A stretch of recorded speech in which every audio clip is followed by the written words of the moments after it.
भाई ये सारी वो स्ट्रेटजीज हैं जिनको हमने जिंदगी भर मल्टीनेशनल्स की मार्केटिंग स्ट्रेटजीज इम्प्लीमेंटेशन में सीखा है। इमेजिन करें आप एक इंटरव्यू के लिए जाते हैं और वहाँ आपके जैसा एक और कैंडिडेट भी मौजूद होता है जिसकी क्वालिफिकेशंस भी आप ही जैसी होती हैं, लेकिन इंटरव्यूअर उसे पहचान कर आपसे पहले बुला लेता है और थोड़े ही दिनों में आपको ये पता चलता है कि वो हायर भी हो चुका है। आपके ख्याल में ऐसा क्यों हुआ और इन दोनों कैंडिडेट्स में वो क्या फर्क था जिसने एक को दूसरे पर सबकत दिलवाई? तो वो फर्क है ब्रांड का। Well branded person makes more money, has more love, gets a better relationship, has more respect from society. That is what branding results हैं। तो हमारे सामने अनगिनत एग्जांपल्स हैं लोगों के जो जो अब इस दुनिया से भी जा चुके हैं, मगर उनकी याद, उनकी ब्रांड आज तक जिंदा है, लोगों के दिलों में बैठी हुई है। ब्रांड आज के दौर में पहले से भी ज्यादा जरूरी हो गया है, तो आप कैसे अपना ब्रांड बनाकर लोगों के जहनों में अपनी जगह बना सकते हैं? तो इस पर बात करने के लिए आज हमारे साथ मौजूद है उमर आबिदीन, जो कि एक सीजन्ड मार्केटिंग एक्सपर्ट हैं और वो मास्टरमाइंड हैं जिन्होंने करीम को पाकिस्तान में एक बहुत बड़ा ब्रांड बनाया। हम उनसे उनकी बुक बिल्डिंग ब्रांड यू पर बात करेंगे और जानेंगे कि कैसे न सिर्फ कंपनीज बल्कि इंडिविजुअल्स भी अपना ब्रांड बनाकर अपने करियर्स को एलिवेट कर सकते हैं। The founder or co-founders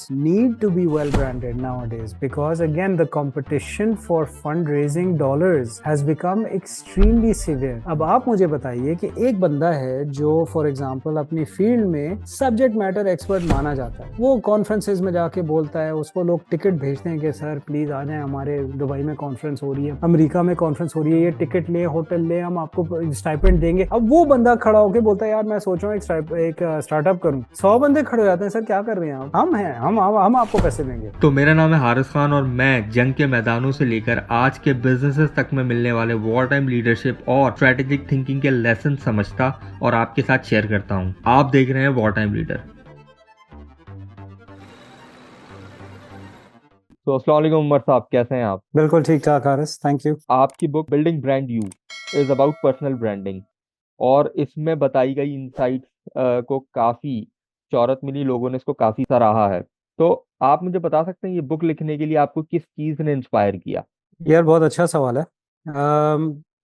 काफी साल पहले मेरा एक डिस्कशन कह लें, आर्ग्यूमेंट कह लें, कुछ एक्सपर्ट्स के साथ डिस्कशन हो रहा था कि जो टूल्स हम इस्तेमाल करते हैं मार्केटिंग की दुनिया में, जो ब्रांडिंग की दुनिया में हम इस्तेमाल करते हैं, वो टूल्स इंसान के ऊपर नहीं इस्तेमाल किए जा सकते, क्योंकि उनका ये कहना था कि इंसान और ब्रांड में फितरतन फ़र्क है। एक जो है जिंदा, आ, चलता फिरता, यू नो, अल्लाह ताला का बनाया हुआ, हम्म। आ, वो है इजाद। और दूसरी तरफ एक ब्रांड है which is a man made object which you know is trademark, copyright, and can be manipulated in different ways, and you know perception can be managed. तो उस आर्ग्यूमेंट से जब मैं निकला तो मैंने कहा यार इसको तो हमें प्रूव करना ही पड़ेगा वन वे और दी अदर। हम्म। तो जब मैंने किताब लिखनी शुरू की तो उस प्रोसेस में मेरे ज़िंदगी का तकरीबन 1 साल निकल गया, because it is definitely challenging one to first of all change your mindset and start thinking of people as brands, hmm. and then to remove the negative connotation, because बहुत सारे लोग ये कहते हैं कि मार्केटिंग या ब्रांडिंग जो है ना वो एक बिला वजह का मेहनत होती है, कि यार एक एक बेकार चीज को बेचने के लिए आप मार्केटिंग करते हैं, एडवर्टाइजिंग करते हैं। But that is not the definition of marketing, as you know. Marketing का डेफिनेशन ये है कि कंज्यूमर की ज़रूरियात पूरे करने के लिए एक प्रोडक्ट इजाद किया गया और उसको कंज्यूमर के सामने पेश किया जाता है। This is the fundamental definition of marketing, right? Hmm. तो उस पॉइंट ऑफ व्यू से अगर आप अपने आप को या किसी और को उस नज़र से देखना शुरू करें, तो हमारे सामने अनगिनत एग्जाम्पल्स हैं लोगों के जो जो अब इस दुनिया से भी जा चुके हैं, मगर उनकी याद, उनकी ब्रांड आज तक जिंदा है, लोगों के दिलों में बैठी हुई है। और ऐसे ऐसे लोग उनका मैसेज लेके आगे चलते हैं कि आप हैरान हो जाते हैं कि यार ये बंदा भी जानता है उसको। हम्म। सो एनीवे, ये आपके सवाल का बहुत लंबा जवाब था, but I hope that answers the question. आपने बिल्कुल ठीक कहा, personal branding is very important in today's world. आपको क्या लगता है कि ऐसा क्यों है? यार देखें, आजकल की दुनिया में ये चीज़, ये जो कॉन्सेप्ट है, ये तो हद से ज़्यादा ज़रूरी हो गया है। और उसकी मेन वजह ये है कि पहले देखिए, जब मैं आईबीए से ग्रेजुएट हुआ था 1991 में, तो पूरे पाकिस्तान में 40 एमबीए स्टूडेंट्स निकले थे, 45 हमारे क्लास में, और कोई एमबीए स्कूल ही नहीं था उस वक्त। लम्स बन रहा था उस वक्त, बाकी ये छोटे छोटे और स्कूल्स थे, बट कोई नामी गिरामी स्कूल और नहीं था। तो हमारे हर बंदे को 3 3 4 4 जॉब ऑफर्स मिली हुई थी बिफोर वी ग्रेजुएटेड। अभी एक साल में सिर्फ कराची शहर में प्रोबेबली 50,000 एमबीएस निकलते हैं, और अगर आप पूरे पाकिस्तान में देख लें तो 2 लाख 2.5 लाख एमबीएस निकल रहे हैं। अब क्या इन इनकी आपस में कंपटीशन नहीं है क्या जॉब्स के लिए? क्या 2 लाख नए जॉब्स बन रहे हैं क्या पाकिस्तान में इन लोगों के लिए? सवाल ही नहीं पैदा होता। अब इस मरहले को आप लेके ग्लोबल लेवल पे ले जाएं, क्योंकि बहुत सारे ऐसे जॉब्स हैं जिसके लिए पाकिस्तान में होना जरूरी नहीं है। तो बहुत सारे ऐसे जॉब्स हैं जो चाइनीज कर सकते हैं, इंडियंस कर सकते हैं, बांग्लादेशीज कर सकते हैं। और अब तो एक नई जो मुसीबत बला कह लें आप आ गई है, आर्टिफिशियल इंटेलिजेंस। वो तो इतनी ज्यादा जॉब्स को खत्म करेगी इन द नेक्स्ट 10 15 ईयर्स, कि आपकी सोच है। तो इस हालत में अगर आप अपने आप को डिफरेंशिएट नहीं कर पाए किसी भी वजह से, तो आपको पैसे कौन देगा? किस चीज के लिए पैसे देगा आपको? अगर आपने एक स्वीपर बनना है तो ठीक है, स्वीपर की भी इवेंचुअली जॉब चली जाएगी, क्योंकि एक ना एक दिन रोबोट स्वीपर जो है ना, वो रोड पे चल रहा होगा, और वो बड़ी बड़ी मशीनों में आके वो रोड साफ करके चला जाएगा और आपको पता भी नहीं चलेगा। और लोग कहते हैं कि यार इसमें तो बहुत टाइम लगेगा, पाकिस्तान में आने में बहुत टाइम लगेगा। ऐसा कुछ नहीं है भाई। आखिर आज भी हमारे मुल्क में बहुत सारे एक्सटर्नल कंपनियां काम कर रही हैं ना। हमने कराची में गार्बेज कलेक्शन किसको दिया हुआ है आजकल? जो इतना बड़ा एक फंडामेंटल टास्क है किसी भी म्यूनिसिपल कॉरपोरेशन का, वो हमने आउटसोर्स कर दिया है। तो अगर उस आउटसोर्स कंपनी को एक दिन एक ऑफर आई कि यार मैं 200 रोबोट चला दूं कराची के शहर में, और मुझे ये जो मैंने 2,000 या 10,000 लोगों की फौज मैंने रखी हुई है सफाई के लिए, उनकी मुझे जरूरत ही नहीं होगी, आपका क्या ख्याल है वो कितनी देर लेंगे उस फैसले को आ, हाँ करने के लिए? तो इन हालात में जहां पे अब आप अचानक एक ग्लोबल प्लेइंग फील्ड से compete कर रहे हैं, और इनफैक्ट अब आप एक सॉफ्टवेयर के साथ compete कर रहे हैं अपने जॉब के लिए, तो इस हालत में अगर आप अपने आप को डिफरेंशिएट नहीं करेंगे तो आप खत्म हो जाएंगे। You will become a drone, you will become commodity X, and you will be competing with commodity X1, X2, X3, X4, X5, X7, X1 million, X10 million। आप उस तरह and as you know commodities don't make money। Commodities में तो margin 1% होता है, 0.5% होता है। जो ब्रांड्स होते हैं, जो बड़े बड़े, आप नेस्ले देख लें, पेप्सी देख लें, कोक देख लें, इन लोगों के जो प्रॉफिट मार्जिन्स हैं वो 70 80 90% प्रॉफिट मार्जिन कमा रहे हैं वो लोग। उसी तरीके से अगर आप अपने आप को सोचें तो well branded person makes more money, has more love, gets a better relationship, has more respect from society. That is what branding results in. तो ये तो बहुत सख्त जरूरी है आजकल के माहौल में। तो आपने ब्रांडिंग की इम्पोर्टेंस तो बता दी कि आज ये क्यों ज़रूरी है, और ऑब्वियसली आपका 30 साल से ज़्यादा का एक्सपीरियंस है वेंचर कैपिटलिज्म, ब्रांडिंग, मार्केटिंग और स्टार्टअप्स के अंदर। तो आपके अपने पर्सनल एक्सपीरियंस ने इस बुक को कितना इंस्पायर किया है और उसमें बताई गई स्ट्रेटजीज को कितना इंस्पायर किया है? भाई ये सारी वो स्ट्रेटजीज हैं जिनको हमने जिंदगी भर मल्टीनेशनल्स की मार्केटिंग स्ट्रेटजीज इम्प्लीमेंटेशन में सीखा है। Everything from gathering consumer insight, yani going to the customer, asking them for data, getting feedback, building gaps, doing analysis, doing SWOT analysis, trying to understand के मार्केट में opportunity कहाँ पे है। वो सारे काम हम मल्टीनेशनल्स की मार्केटिंग टीम्स में करते हैं। और अब तो माशाल्लाह पाकिस्तान में भी लोकल कंपनीज हैं जो बहुत हाई लेवल की मार्केटिंग कर रही हैं और बहुत अमेजिंग किस्म की ब्रांड स्ट्रेटजीज को लेके चल रही हैं। There are many such companies, right, बहुत सारे सेक्टर्स में। सो वो सारी चीज़ों को इम्प्लीमेंट करना अपनी पर्सनल लाइफ में, वो वही एक चैलेंज था यार ठीक है, अब तो मार्केटिंग, क्योंकि मैंने, जैसे आपने कहा, कुछ लंबा तवील अरसे में मैंने बहुत सारी कंट्रीज में काम किया, बहुत सारी कैटेगरीज में काम किया। मतलब फूड, फार्मास्यूटिकल, एफएमसीजी, करीम, मोबिलिटी, टेक्नोलॉजी, मीडिया, बहुत सारी। तो जब आप ये इस पॉइंट पे पहुंचते हैं, फिर आप कहते हैं कि यार इस टूल किट को यूनिवर्सल बनाया जाए।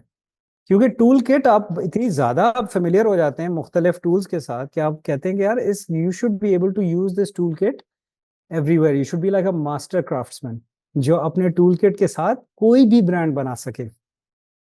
तो वो ऑब्जेक्टिव था। आपने बुक में ऑब्वियसली ब्रांडिंग को बहुत डीप में डिफाइन किया है, जिसमें आपने एक टर्म का भी जिक्र किया और उसको भी बताया जिसका नाम है brand equity.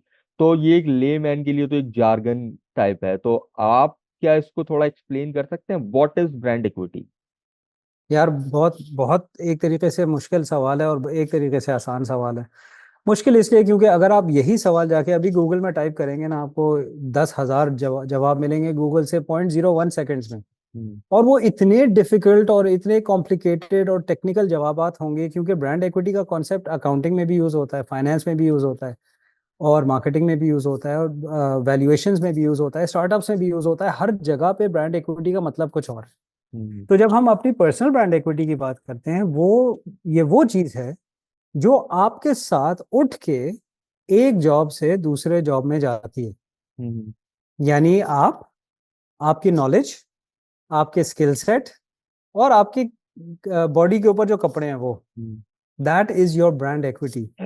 Because everything else, गाड़ी अक्सर कंपनी ने दी हुई होती है, वो तो सबसे पहले वो लेते हैं। मोबाइल फोन भी अक्सर उनकी तरफ से होता है, वो आपसे ले लेते हैं वापस।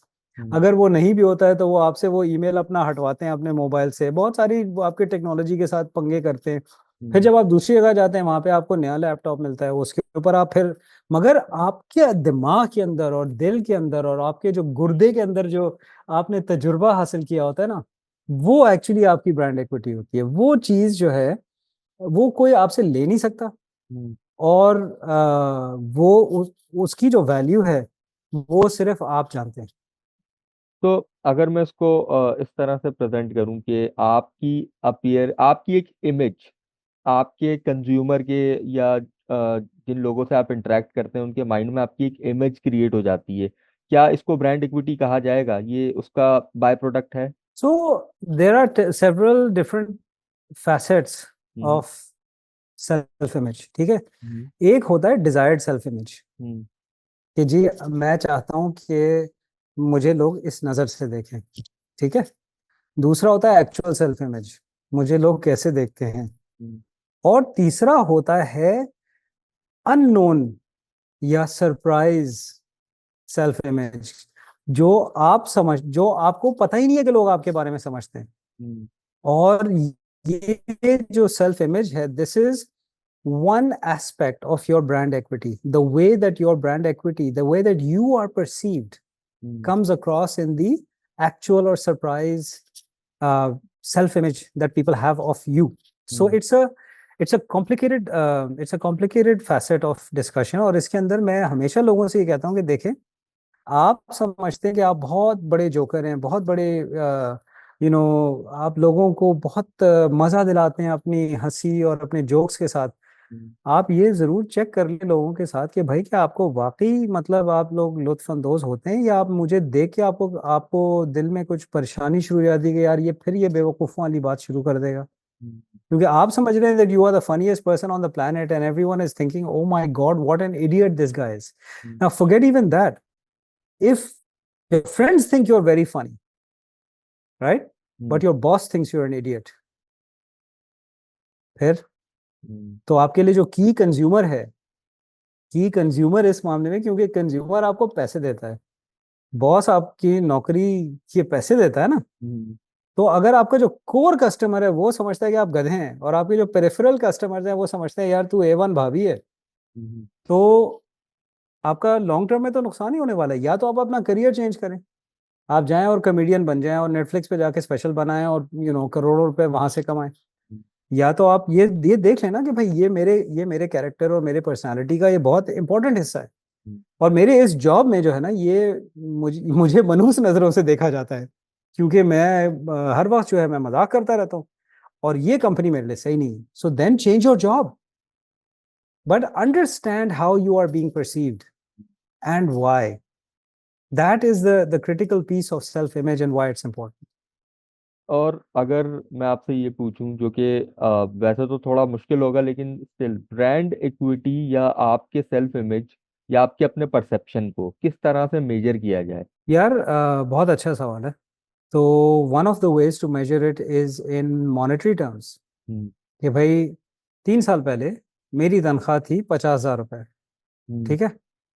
आज 3 साल के बाद मेरी तनख्वाह है 1 लाख रुपए. हम्म।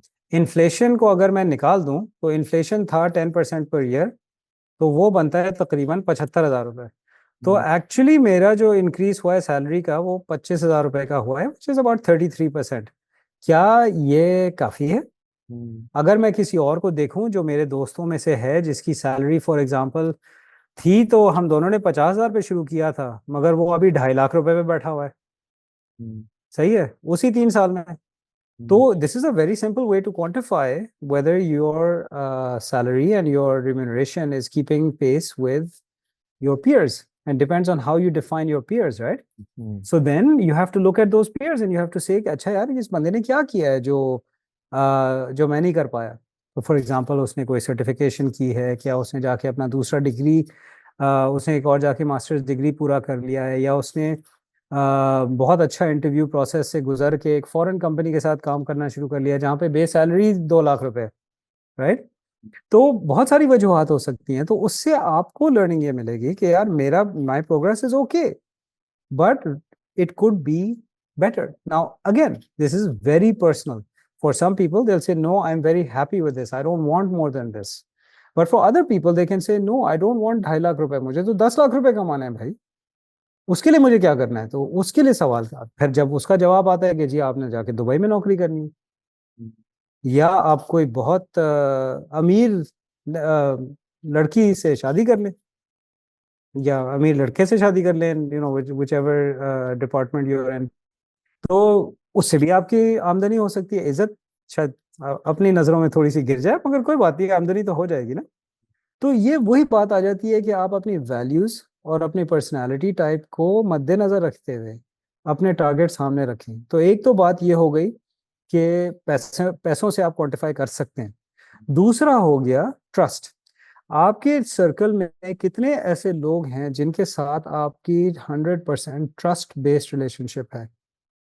यानी ऐसा बंदा या खातून, could be your wife, could be your daughter, could be your son, could be your father, could be your best friend from childhood. How many people can you tell them anything and they will support you? If that answer is zero, then you have a challenge, right? If the answer is 20, then there's something wrong, because that means that you're a therapist or you work in psychological counseling or something else. So normally experts कहते हैं कि 5 से 6 ऐसे लोग होने चाहिए जिनके साथ आपका एक सर्कल ऑफ ट्रस्ट बना हुआ होता है और आप उनसे रेगुलरली मिलते हैं और रेगुलरली बात करते हैं. ठीक है ना. तो ये एक तरीका है to measure what is the quality of the relationships that you have. The third thing is look at your career. अल्हम्दुलिल्लाह मेरी पहली जॉब फिलिप्स में हुई थी 1992 में. उस वक्त जो मेरे बॉस थे, वो उनके साथ मैं आज तक इन टच हूँ. उनके साथ मेरी साल में 1-2 दफ़ा मुलाकात ज़रूर होती है. उसके बाद जो मेरी सेकंड जॉब थी, वहाँ पे हमारे तारिक इकराम साहब थे, अली शराजी साहब थे. पहली जॉब में शायद जकी साहब थे. ये वो लोग हैं जिनके साथ मैं आज तक इन टच हूँ, आज तक उनके घरों पे जाता हूँ, उनसे मिलता हूँ, क्योंकि उनकी उनके लिए मेरे पास सिर्फ मोहब्बत और इज्जत है.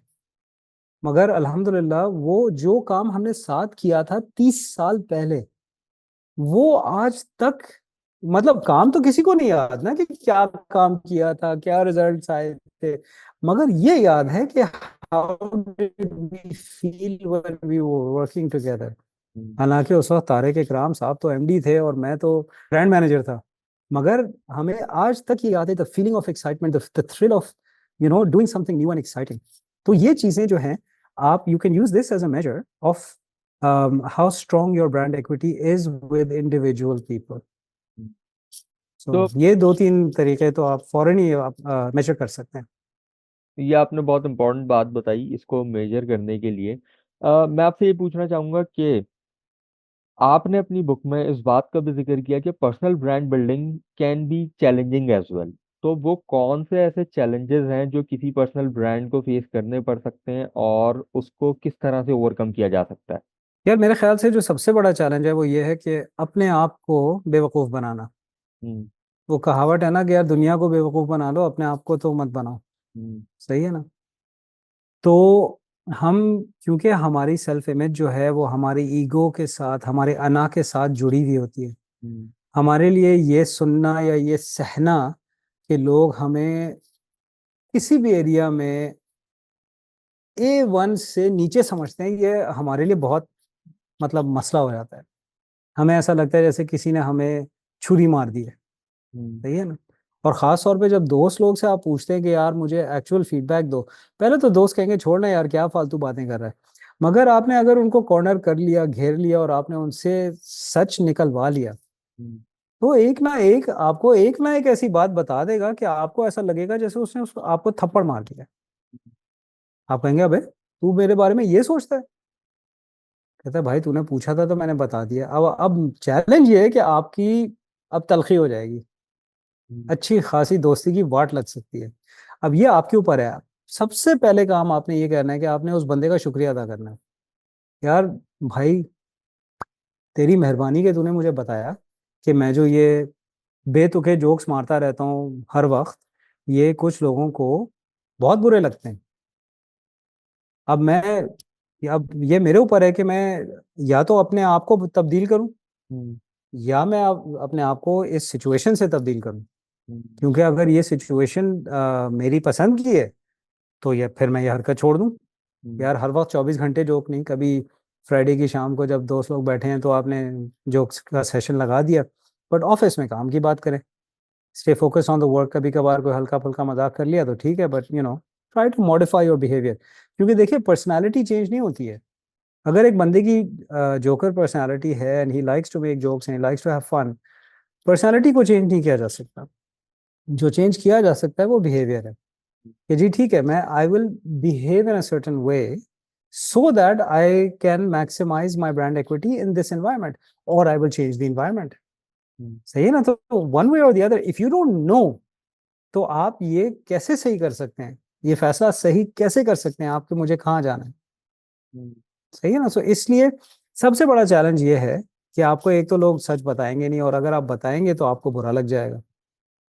So you have to take it very positively. You have to say thank you for the feedback. Let me think about it, and then you have to do something about it. So ये एक सबसे बड़ा मसला मेरे नज़र में in this process. तो feedback loop create करना बहुत जरूरी है। True feedback, true true feedback. feedback, not ass kissing feedback. हम्म। सो एक और चैलेंज जो अक्सर पर्सनल ब्रांड्स को आता है वो आता है कंसिस्टेंसी का। आपने इस बात का भी जिक्र किया अपनी बुक में कि कंसिस्टेंसी को मेंटेन करना इज वेरी इंपॉर्टेंट। तो क्या आप कोई ऐसी एग्जांपल्स शेयर कर सकते हैं किसी ब्रांड की जिसने अपनी कंसिस्टेंसी को मेंटेन करके बहुत कामयाबी हासिल की हो और उसकी स्ट्रेटजीज क्या थी? Are you talking about personal brands or मतलब brand brands? I am talking about general brand. आप पर्सनल की भी Okay, एग्जांपल दे so सकते I think one of the most consistent, I'll do both. ठीक हैं। है? Some of the most consistent and brilliant brands in the world have been Nike. ठीक है ना? जी। Just do it. पूरी दुनिया में ये जो सूप है, the hmm. This upward motion या। Is recognised in the world. जाहिल से जाहिल आदमी को ये पता है कि इसका मतलब है जस्ट डू इट. हम्म। क्योंकि 25 30 40 सालों से यही ठोके जा रहे हैं पूरी दुनिया में. ठीक है? दूसरा Gillette, the best a man can gate. Hmm. Gillette को खरीदा था प्रॉक्टर एंड गैम्बल ने ना, पता नहीं हम्म। कितने बिलियन डॉलर का. क्यों खरीदा था? Just for these words, the best a man can get, because that best a man can get was translated in 200 languages, and every man in the world who used to shave या। knew what Gillette was. हम्म। ठीक है? So very successful example. दूसरी तरफ Pepsi है. Pepsi ने अपनी वाट लगा दी है. एक जमाने में Pepsi was known as the drink of a new generation. आपको शायद आपने देखा होगा 80s 90s में माइकल जैक्सन, टीना टर्नर, हर किस्म का global superstar, because rebellion, youth, energy, innovation, and then they lost the way. उसका रिजल्ट ये है कि Pepsi is globally number 3 now, I think number 3 और नंबर 4। माउंटेन ड्यू उनसे आगे निकल गया, हालांकि वो उनका ही ब्रांड है, अपना ही ब्रांड है, but Mountain Dew has been very consistent in their positioning. Red Bull has been very consistent in their positioning. So there are so many examples like this. एक बात जो मैंने और आपने जिन ब्रांड्स का जिक्र किया, इनमें एक चीज बहुत कॉमन है जो मैंने नोट की, वो ये कि इनका मैसेज बहुत क्लियर है और it can be interpreted bye anyone, like even the layman, जो आपने भी इस बात का जिक्र किया। तो ये शायद इनकी एक बहुत यूनिक स्ट्रेंथ है। अगर पर्सनल ब्रांड में बात करें तो क्या पर्सनल ब्रांड्स के मैसेजेस भी इतने सिंपल और इतने क्लियर हो सकते हैं? यार, एक बड़ा मशहूर बॉक्सर था एक जमाने में, मोहम्मद अली के नाम से। हम्म। अगर आप आज तक लोगों को बोले ना, उसका एक गाना था, floats like a butterfly, stings like a Very good. Bee, Yeah. Muhammad Ali, right? वो मतलब उसको तो 2 जनरेशन हो गए ना उस बंदे को गुजरे हुए। आज तक के बच्चों से अगर आप ये गाना सुने तो उनको ये पता है मोहम्मद अली का गाना है। दे नो कि उसका नाम था Cassius clay, and they know that he one the Olympics for the US.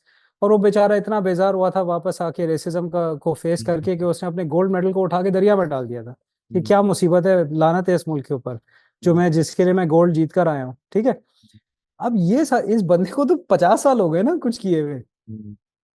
Elvis Presley, right? You know what he stood for? Guitar, hairstyle, weird dance moves. The whole world knows who Elvis Presley is. Even if you don't like music, you know who Elvis Presley was. Michael Jackson, right? Again, iconic. ऐसे ऐसे नाम हैं जिनके बारे में हम सब कुछ जानते हैं बगैर कभी उस बंदे से मिले हुए। आप और पीछे चले जाएं, हमारे नबी, हजरत ईसा, हजरत मूसा, हजरत इब्राहिम, इनकी कहानियां हम कैसे जानते हैं?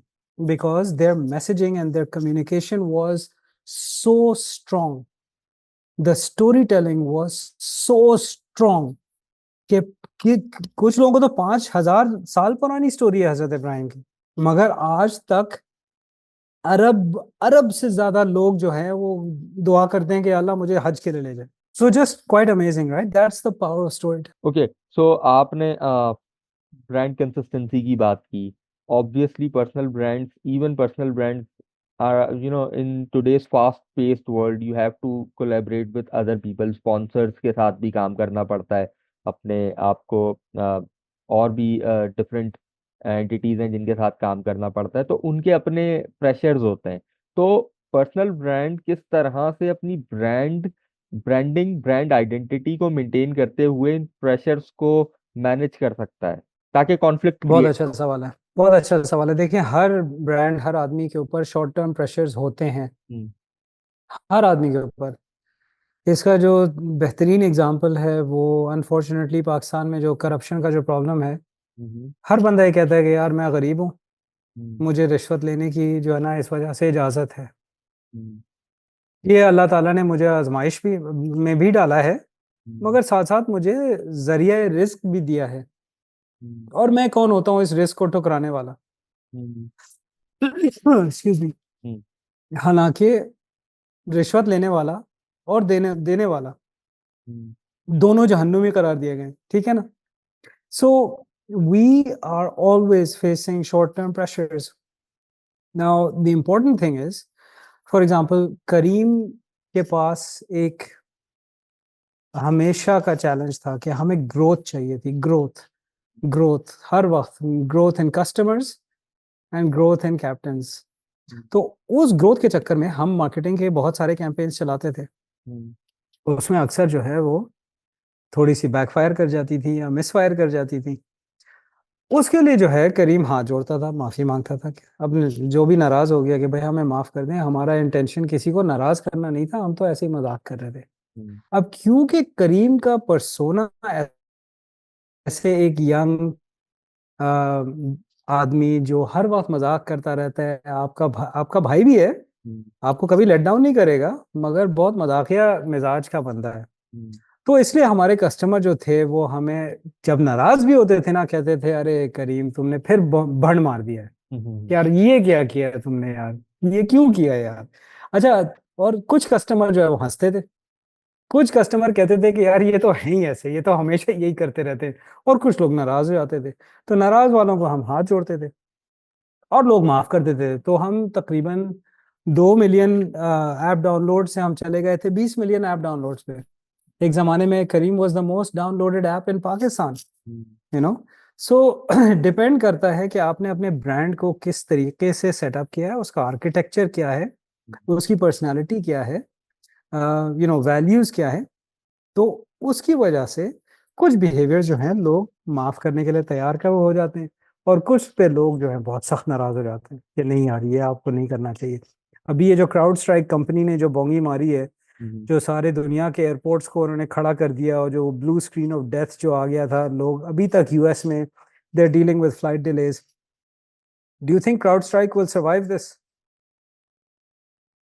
The company will probably not survive, because उन्होंने इतनी बड़ी बोंगी मारी है और इन लोगों को इतना ज्यादा तंग किया है कि लोग कह रहे हैं कि यार तुम्हें तो बस सजाए मौत, हम्म, सजाए मौत है बस आपके लिए, वाजिबुल कत्ल है आप। तो it depends on the nature of the बोंगी, हम्म। कहाँ पे आप आपने गलती की है, कितने आप लोगों आप लोग आपको माफ करने के लिए तैयार हैं। तो अ, आपने अपनी बुक में दो और कॉन्सेप्ट का जिक्र किया जिनको हम कहते हैं कि ब्रांड फनल और ब्रांड कैप्सूल। ये कॉन्सेप्ट हम्म क्या है, इनको थोड़ा सा आप एक्सप्लेन कर सकते हैं और किस तरह ये एक ब्रांड को स्ट्रॉन्ग बनाने में हेल्प करते हैं? चलिए, तो ब्रांड कैप्सूल से शुरू करते हैं। ब्रांड कैप्सूल बेसिकली वो चंद अल्फाज हैं जो एक सोता हुआ बंदा आपके ब्रांड के बारे में बोलेगा, अगर आप उसको अचानक जगा दें रात के बीच में और उसके मुंह पे अपना ब्रांड जो है ना बक दें, आप उसके मुंह पे बोले नाइकी, तो क्या बोलेगा वो? Yes to it. The best man, just do it. या Gillette, the best a man can get. Coca Cola, something to do with happiness, right? Open happiness, live happiness, पता नहीं उनका हैप्पीनेस से ताल्लुक है। It could be any brand, right? तो ये होता है ब्रांड कैप्सूल। अब सवाल ये है कि इस पर अगर हम थोड़ा सा साइड ट्रैक हों, तो इंसान के लिए अगर ब्रांड कैप्सूल बनाया जाए, तो उसके दोस्तों से पूछें, उसके बॉस से पूछें कि भाई वो कौन से 3-4 अल्फाज हैं जो इसको डिस्क्राइब करते हैं। बहुत बड़ी इंटरेस्टिंग एक्सरसाइज होती है, बड़े अजीब और गरीब अल्फाज निकल के आते हैं और अक्सर बंदा भी परेशान हो जाता है। अच्छा, क्या आप मुझे इस नज़र से देख लें? अच्छा, जो ब्रांड फनल है वो बेसिकली एक मॉडल है जो ब्रांड को डिजाइन करने में काम आता है। तो ब्रांड कैप्सूल जो है उस मॉडल का पहला हिस्सा है। उसका जो सेकंड हिस्सा है उसको हम बोलते हैं ब्रांड पोजिशनिंग। और ब्रांड पोजिशनिंग जो है उसके 4 हिस्से होते हैं। आपकी टारगेट ऑडियंस कौन है, किसको आप वाव करना चाह रहे हैं, आप हैं क्या, what is the category of product that you are, किससे आप compete कर रहे हैं। तीसरा है आप क्या बेनिफिट ऑफर करते हैं लोगों को, आपके साथ इंटरेक्ट करने का फायदा क्या है लोगों को। और चौथा है कि why should they believe that, क्या रीजन टू बिलीव है कि आप ये बेनिफिट डिलीवर भी कर सकते हैं। तो ये हो गया ब्रांड पोजिशनिंग। जो थर्ड हिस्सा है वो है प्रोडक्ट कैरेक्टरिस्टिक्स, आपके जो टेंजिबल्स हैं, things that people can touch, feel, smell, taste and hear, 5 senses से जो एक्सपीरियंस कर सकते हैं। तो उसमें maybe for a person it could be the way they dress, their hairstyle, makeup, the way they look, their presentation, क्या gadgets हमेशा उनके हाथ में होते हैं, किस किस्म की उनकी ड्रेसिंग होती है, क्या कलर्स पहनते हैं, एनर्जी लेवल क्या है, ये सब चीज़ें। फिर चौथी चीज़ आती है हेरिटेज, कि where does this person come from, और where does this brand come from. ये क्यों है इस स्पेस के अंदर, इस कैटेगरी के अंदर ये क्यों खेल रहे हैं, ये बंदा जो है इसका बैकग्राउंड क्या है, ये क्यों यहाँ पे आज खड़ा हुआ है और मुझसे कह रहा है कि मैं जो कह रहा हूँ उस पर यकीन करो। तो ये हो गया हेरिटेज। और पांचवी चीज होती है पर्सोना, यानी वैल्यूज और पर्सनालिटी। वैल्यूज वो होती है, वो चीजें जो जिसके ऊपर आदमी कभी भी कॉम्प्रोमाइज नहीं करेगा। जैसे पाकिस्तान, मैं आजकल बच्चों से पूछता हूँ, बच्चों से मतलब कॉलेज और यूनिवर्सिटी स्टूडेंट से मेरे काफ़ी राब्ता रहता है, तो मैं सेशन में उनसे पूछता हूँ कि भाई आपके वैल्यूज़ क्या हैं, तो हंसी मजाक का जवाब आता है कि जी हमारा तो वैल्यू डॉलर है। मैंने कहा यार आपको पता है कि पाकिस्तान की वैल्यूज़ क्या है? तो सब ब्लैंक होते हैं, किसी को याद ही नहीं है कि ईमान इत्तेहाद तंजीम भी कोई चीज़ थी, हम्म, यूनिटी फेथ डिसिप्लिन जो पाकिस्तान की वैल्यूज़ थे, जिसके ऊपर पाकिस्तान बना था। हम्म, राइट, वो तीन तलवार पे लिखा हुआ तो है, मगर उसके अलावा किसी को कुछ याद नहीं है कि वो क्या था। उसी तरीके से एक पर्सनालिटी होती है कि यार ये बंदा जो है ना इस तरीके से बिहेव करता है इन difficult situations, hmm, their behaviour will be like this. So personality और वैल्यूज का जो कॉम्बिनेशन होता है, उससे बंदे की वो ओवरऑल चलना फिरना बनता है। हम्म, और लास्ट चीज होती है डिफरेंशिएटर्स। हम्म, इन सारे एरियाज में से capsule, brand positioning, product heritage and personality and values, इन सब एरियाज में से वो कौन सी चीजें हैं जो आपको यूनिक बनाती हैं? हम्म, ये यूनिकनेस को आपने बिल्ड करना है आगे चल के। आज शायद लोग उसको ना यकीन करें, मगर वो यूनिकनेस आपने बिल्ड करनी है, एक प्लान के तहत बनानी है, तुक्के में नहीं, ये धुप्पल में नहीं बनती है एक चीज। हम्म, आपका इफ यू कैन बिलीव के नाइकी जो है वो तुक्के में बना, ऐसा नहीं है। हम्म, 40 साल एक कंपनी ने एफर्ट लगा के एक ब्रांड को बनाया। हम्म, राइट। राइट। तो this is the brand funnel, और उस ब्रांड फनल का एक हिस्सा ब्रांड कैप्सूल भी है। तो आपने ब्रांड पोजीशनिंग का भी जिक्र किया। अपने कंपेटिटर्स के मुकाबले में कोई भी ब्रांड अपने आप को किस तरह से मार्केट में पोजीशन कर सकता है और वो क्या स्ट्रेटजीज यूज कर सकता है जिससे वो मार्केट में अपने कंपेटिटर्स को हरा दे?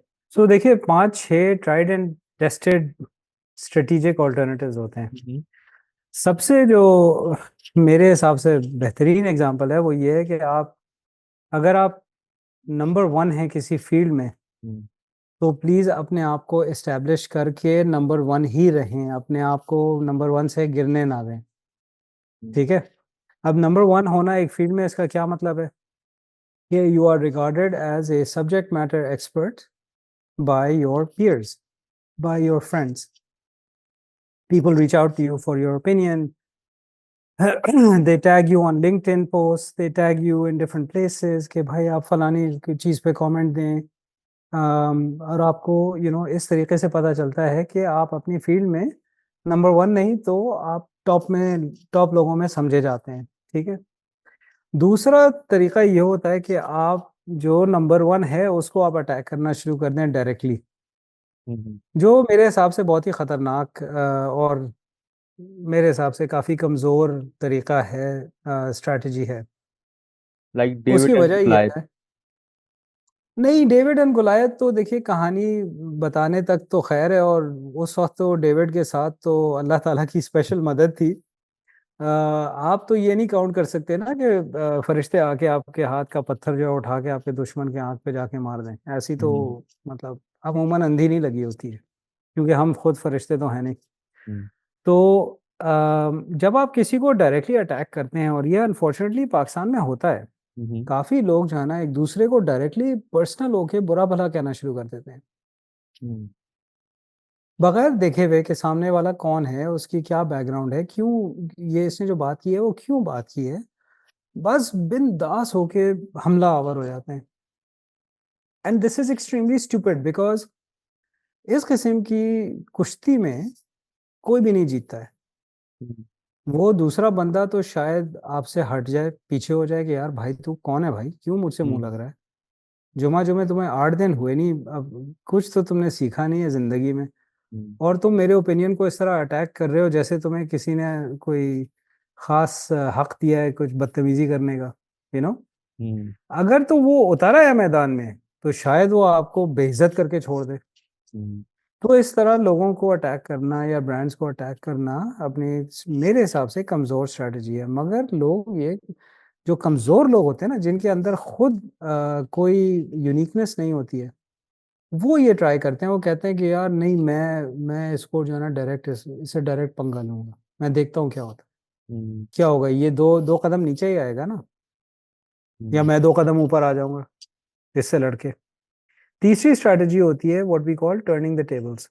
टर्निंग द टेबल्स ये होती है कि आप अपनी कमजोरी को एक स्ट्रेंथ के तौर पे वाजे करें। इसका जो दुनिया का शायद सबसे मशहूर एग्जाम्पल है वो हर्ट्स और एविस रेंट कार का जो एग्जाम्पल है from the 70s 80s and 90s। तो एक जमाना था जब हर्ट्स जो है वो यूएस रेंटल मार्केट का 70-80% डोमिनेंट मार्केट लीडर था, और एविस जो था it was a very small 8-9% player. उन्होंने इस कमजोरी को जो है अपने स्ट्रेंथ में कन्वर्ट किया। कैसे? उन्होंने एक लाइन बनाई which said we are number 2, we try harder. यानी हम आपको कभी भी एज अ कस्टमर ग्रांटेड नहीं लेंगे, फॉर ग्रांटेड नहीं लेंगे। उसका रिजल्ट ये हुआ कि 10 साल के अंदर दे हैड बिकम नंबर 1।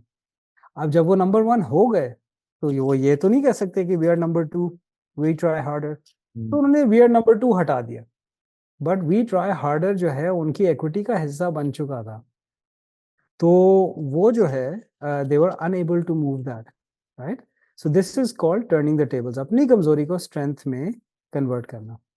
अच्छा, दूसरी तरफ there is another strategy which is finding the weakness in your opponent and exploiting that, converting that or converting their strength into a weakness, right? Finding something unique about them. इसका एक बहुत अच्छा example मैंने actually खुद हम कर चुके हैं।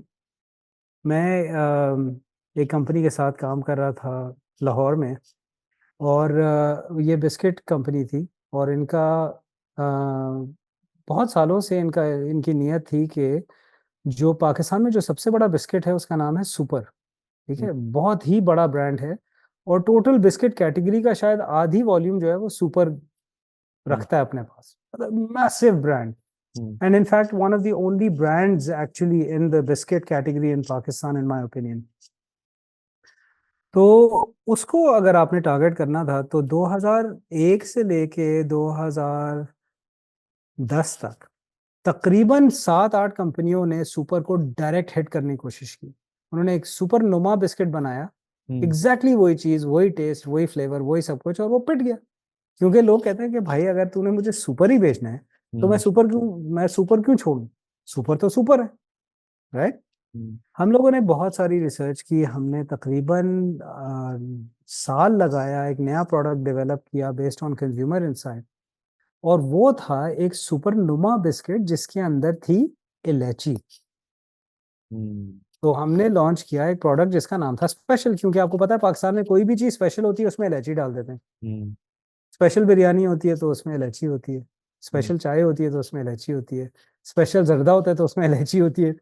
तो ये इनसाइट जो है हमने लेके उस बिस्किट में डाली, और वो बिस्किट 10 महीनों में 1 अरब रुपए की सेल देखेगी, 1 अरब रुपए की सेल। और हमें ये पता चला जब हम कामयाब हुए हैं, वो सुपर विद इलायची उन्होंने लॉन्च कर दिया उसको फाइट करने के लिए। तो आपको पता है कि जब आप एक हाथी को हिला देते हैं ना, जब वो हाथी आपके आपके खिलाफ आके खड़ा हो जाता है, और आप होते हैं चूहे इतने से, और एक हाथी आके खड़ा हो जाता है, कहता है अच्छा आप क्या करना है। तो कहने का मकसद ये है कि बड़े से बड़े ब्रांड में कमजोरी जरूर ढूंढी जा सकती है, और उसको एक्सप्लॉइट भी किया जा सकता है अगर सही तरीके से काम किया जाए। इसी अच्छा एक और स्ट्रैटेजी है finding new territory. Finding new territory का मतलब अपने ब्रांड को लेके या तो किसी नई जियोग्राफी में चले जाएं, किसी नए मुल्क में लॉन्च कर लें, राइट। जैसे बहुत सारे पाकिस्तानी लोग इस वक्त पाकिस्तान से भाग भाग के दुबई जा रहे हैं, राइट। ये भी तो एक ओपनिंग न्यू टेरिटरी हुई ना। ब्लू तो वहां पे ओशन। जाके आप blue ocean strategy, exactly, green field, blue ocean, red ocean, जो मर्जी आए आपकी, जो है ना, आप उसका नाम दे सकते हैं। But that can be geographical expansion, it can be new product development. So आप ये सोचें कि यार चलो मेरी एक जॉब तो चल रही है, मैं साथ साथ जो है ना फाइवर पे या अपवर्क पे फ्रीलांसिंग भी शुरू कर देता हूँ ताकि कुछ डॉलर में तो कमाऊँ, या मैं एक स्टार्टअप का फाउंडर बन जाता हूँ और स्टेल्थ मोड में उसको चलाता हूँ जब तक कि वो इतना तगड़ा ना हो जाए कि मैं अपनी जॉब छोड़ के उसमें चला जाऊँ full time. So there are many strategies available. The challenge is not the strategies. The challenge is the thought process, the intellectual horsepower required to actually execute those strategies with some common sense. तो हमने अभी काफी सारे personal branding के elements की बात की। इनमें दो और ऐसे एलिमेंट्स हैं जिनको कम्युनिकेशन स्ट्रेटजी और मार्केटिंग मिक्स कहा जाता है। तो आपके ख्याल में एक इफेक्टिव कम्युनिकेशन स्ट्रेटजी किस तरह बनाई जा सकती है? देखें, जब आपकी ब्रांड एक्विटी या ब्रांड आर्किटेक्चर बन जाता है ना, जिसको हम ब्रांड आईडी बोलते हैं या ब्रांड फनल भी उसका नाम है, उसको मुख्तलिफ कंपनियां मुख्तलिफ चीज़ें बोलती हैं। कुछ इसको ब्रांड प्रोपेलर बोलते हैं, कुछ ब्रांड लैडर बोलते हैं, कुछ ब्रांड ग्रोथ ट्रैकर बना देते हैं। मतलब वो हर बंदे का अपना नाम होता है, बट कौन एक एक आर्किटेक्चर बन जाता है एक ब्रांड का। अब उसको जो है ना अपने जिंदा करना है, तो जिंदा करने का पहला स्टेप होता है कि आप स्ट्रेटजीज और टैक्टिक्स बनाते हैं कि जी मेरी, let's say one of my strategies is geographical expansion, कि मुझे अपने जो प्रोडक्ट है उसको मल्टीपल कंट्रीज में लॉन्च करना है, ठीक है, या मुझे डॉलर में कमाना है मल्टीपल कंट्रीज से। तो मैं फाइवर पे जाऊंगा या अपवर्क पे जाऊंगा या अपना कोई वेबसाइट खड़ा कर दूंगा जिसके थ्रू मुझे काम मिलना शुरू हो जाएगा। तो ये आपने जब बना लिया तो इसके अंदर से निकलती हैं कम्युनिकेशन हाउस। तो कम्युनिकेशन हाउस के अंदर आप कुछ 3-4 पिलर्स बनाते हैं कि यार इस ब्रांड को अगर मुझे तगड़ा बनाना है अगले 5 साल में, 10 साल में, तो किन किन चीज़ों को मैंने ओन करना है, वो कौन सी चीज़ें हैं। और ये आपके निकलती हैं डिफरेंशिएटर्स में से, ठीक है ना, जो आपके ब्रांड आईडी में डिफरेंशिएटर्स बने थे, those are the differentiators that you try to establish yourself on. And from the communication house comes your marketing mix, कि यार मैंने लिंक्डइन पे ये सब्जेक्ट के ऊपर इस महीने में 7-8 पोस्ट मैंने डालने हैं, उसके बाद इंस्टाग्राम पे डालने हैं, उसके बाद जहाँ पे मेरा टारगेट ऑडियंस है वहाँ पे मैंने जाके कम्युनिकेट करना है। So for example, in my marketing mix or media mix, I have LinkedIn as my primary channel, and then I have YouTube, and then nothing else really. I mean, मैं थोड़ा बहुत Instagram करता हूँ, but that's a personal account. It's not really work related. But my focus is between YouTube and LinkedIn, और मुझे पता है कि मेरी ऑडियंस यहाँ है, और मैं मैं अपने लोगों से वहीं पे जाके एंगेज करता हूँ, और वहीं पे जो भी मुझे फीडबैक लेना होता है या किसी को कुछ किसी बात के ऊपर फीडबैक देना होता है वो मैं वहीं पे कर रहा होता हूँ। So this is how that process flows from brand ID down all the way to your marketing mix and then your media mix and then your content calendar, कि जी मुझे ये कंटेंट पोस्ट करना है और इन टॉपिक्स के ऊपर मैंने महीने में इतनी दफ़ा पोस्ट करना है। तो कुछ लोग इसको बड़े स्ट्रक्चर्ड तरीके से करते हैं और कुछ लोग जो है थोड़ा बहुत रैंडमली करते हैं, तो it depends on the person. तो अगर मैं आपसे ये पूछूं कि ओवरऑल पर्सनल ब्रांडिंग स्पेस का फ्यूचर आप किस तरह देखते हैं नेक्स्ट 5 इयर्स में? यार ये बहुत बड़ी बूमिंग एरिया है। इसके अंदर अभी आप अगर लिंक्डइन पे जाके देखें तो आपको 1,000 गुरुज मिल जाएंगे जो इस सब्जेक्ट के ऊपर जो है ना ज्ञान देना शुरू हो गए हैं। बहुत सारे लोगों की मुख्तलिफ वजूहात हैं शोहरत हासिल करने की। कुछ लोग जो हैं वो they're trying to build their personal brands for legitimate reasons, and other people are just messing around. They think that जो जिस चीज ने उनको इंस्टाग्राम पे 1 मिलियन फॉलोअर दे दिए वही चीज उनको लिंक्डइन पे 1 मिलियन फॉलोअर दे देगी, ऐसा नहीं होगा। ये उनकी गलत फहमी है, और वो वही कंटेंट को यहाँ कभी वो फेसबुक पे पोस्ट कर रहे होते हैं, कभी लिंक्डइन पे पोस्ट कर रहे होते हैं, but the two platforms are completely different. So for me it's very important to know who your audience is. It's important to know आप कौन से नेटवर्क्स को जिंदा रखना चाह रहे हैं और कौन से नेटवर्क्स को आप ग्रो करना चाह रहे हैं ओवर टाइम। तो उसको बड़ा स्ट्रक्चर्ड तरीके से करना पड़ता है। इस तरह मेरे हिसाब से इट्स फास्ट ग्रोथ कैटेगरी, मगर बहुत सारे ऐसे लोग हैं जिनको कुछ आता जाता ज़्यादा है नहीं। तो बट ज्ञान देने वाले तो बहुत है। तो अगर मैं आपसे ये पूछूं कि आपकी बुक वैसे तो एक कॉम्प्रिहेंसिव गाइड है ओवर पर्सनल ब्रांडिंग, लेकिन अगर कोई एक की लेसन हो जिसको आप हाईलाइट करें for the personal brands to take it, और सबसे पहले उस लेसन को वो इम्प्लीमेंट करें, तो व्हाट कैन इट बी? यार वो ये होगा कि प्रोसेस को पहले समझ लें, कि जो ब्रांड बिल्डिंग का जो प्रोसेस होता है ना उसको इंटरनलाइज कर लें, उसको समझ लें कि ये बिल्ड कैसे किया जाता है। उसके बाद आपकी मर्जी है कि आप ब्रांड को गधा बना दें या खच्चर बना दें, मतलब वो या घोड़ा बना दें, वो आपके ऊपर है। वो आप उसको उसी ब्रांड को चील भी बना सकते हैं और उसी ब्रांड को कुत्ता भी बना सकते हैं, वो बिल्कुल आपके हाथ में है। तो अगर आप पहले प्रोसेस समझ लें तो आप जीत जाएंगे लॉन्ग टर्म में, क्योंकि आप फिर ट्विकिंग कर सकते हैं। आप फिर आप कह सकते हैं कि यार ये अगर मैंने ट्राई किया था तो इसका रिजल्ट अच्छा आया था, तो इसको मैं फिर से ट्राई करता हूँ। और ये जो मैंने किया था ये बहुत बुरा हुआ था। ये जो ए बी टेस्टिंग का जो कॉन्सेप्ट है ना, उसको अगर लेके चलें तो understand the process, become an expert in the process first before you decide कि मैंने ये बनना है। क्योंकि जब आप प्रोसेस को समझ जाएंगे ना तो आपके लिए वो अचीव करना बहुत आसान हो जाएगा। अगर आप धुप्पल में काम करते रहे और अंधों की तरह अंधेरी रात पे निकल गए दौड़ते हुए, उसका कुछ मतलब बहुत ही कम चांस है रिजल्ट अच्छे होने का। फिर वो वाकई करोड़ में से एक बंदा होता है जो एक तुक्के में बन जाता है, इन्फ्लुएंसर या प्लेटफॉर्म लीडर। तो अगर मैं आपसे ये पूछूं कि कोई एक बुक जो आप रिकमेंड करें रीडर्स को आपकी बुक पढ़ने के बाद, तो वो क्या बुक होगी? उफ यार, बहुत सारी किताबें मैंने इस साल ऑलरेडी, मेरा ख्याल है कोई, मैं अभी क्या जुलाई का महीना चल रहा है ना, मैं तकरीबन 20-25 किताबें पढ़ चुका हूँ। ठीक है, in the impressive. Last 6 months. It's not impressive, it's what I do. मेरे कान में हमेशा हर बंदा मुझसे कहता है कि यार ये एयरपोर्ट निकालो, क्या बकवास है। बिकॉज मैं जहाँ पे भी बैठा होता हूँ, गाड़ी में भी बैठा होता हूँ, जहाज में होता हूँ, वेटिंग लाउंज में बैठा होता हूँ, कहीं भी बैठा होता हूँ, मेरे कान में हेडफोन लगे होते हैं और मैं कुछ सुन रहा होता हूँ, सम ऑडियो बुक। तो एक बुक मैं बहुत सारे लोगों को रेकमेंड करूंगा। It's called Tools of Titans. Tim it's Ferriss. By Tim Ferriss. हाँ, पागल आदमी है वो, एकदम खबीस, पागल खबती किस्म का आदमी है। तो इसमें इसको रेकमेंड करने का हरगिज ये मकसद नहीं है कि जो उसने जो 50 एक्सपेरिमेंट किए हैं अपने साथ, वो हरगिज मैं ये नहीं कह रहा हूं कि आपने वो करना है। मगर उस बंदे का जो अप्रोच है, जो स्ट्रक्चर है, जो टेस्टिंग मेथोडोलॉजी है, जो वो हाइपोथेसिस लेके एक चीज के पीछे पड़ जाता है कि इसको तो मैंने ऐसी की तैसी इसको मैंने क्रैक करना है, चाहे वो कुछ भी हो, मसल टोन हो, वेट लॉस हो, मसल डेफिनेशन हो, हाइपरटेंशन के साथ कैसे डील, हजार चीजें उसने डील की है। और पूरा अपना वो उसने जर्नी को डॉक्यूमेंट करता जाता है, और आप उससे एग्री करें या ना करें, but the way that he has built his brand is frankly amazing. And there are many such examples of great people to read and learn from. But just read, just get into the habit of reading. तो आखिर में emerging brands और emerging entrepreneurs के लिए जिन्होंने अपनी journey इस वक्त स्टार्ट की है, उन एस्पायरिंग एंटरप्रेन्योर्स के लिए आपकी क्या एडवाइस होगी? How can they make a good brand out of their startups? Yeah, again, keep in mind that there is more than one type of brand involved in a startup. Hmm. One is the startup itself, right?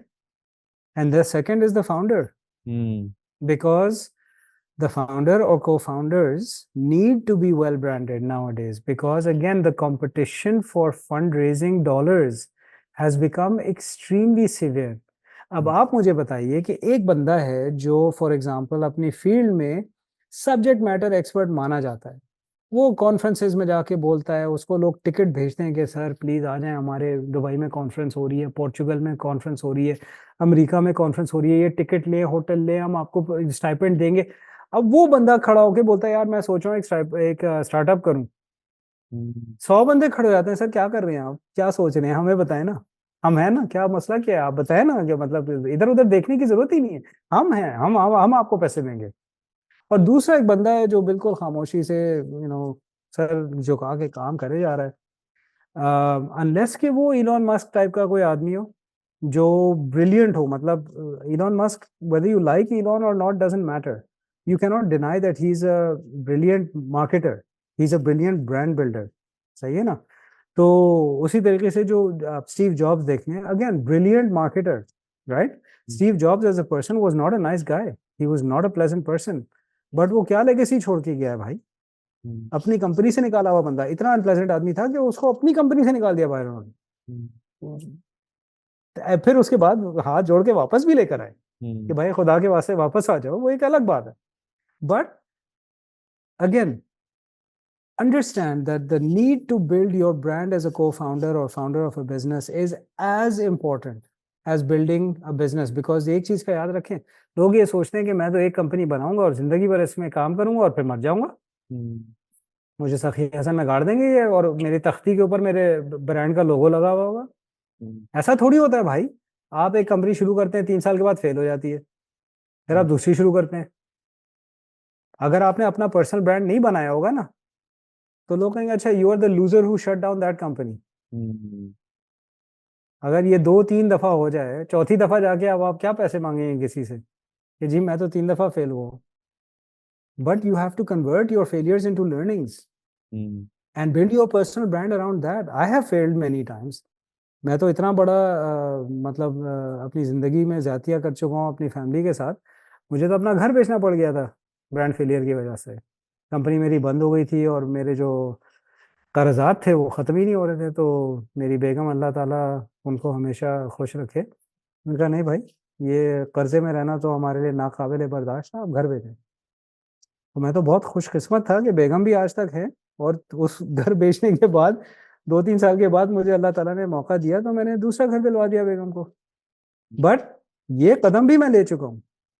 ये जो इस किस्म इस level of failure, क्योंकि हमारे culture में सबसे बड़ा फेलियर क्या होता है, या तो बेगम के जेवरात बिकवा दिए, सही है, या घर बिकवा दिया, दोनों में मतलब these are the two worst things that you can do in our culture, right? It's a complete sign of failure. And the reason that I talk about it is because we have to normalize failure. It's okay to fail. It's a part You of the have process. to fail. It is not, in many cases, it's the end goal of the process.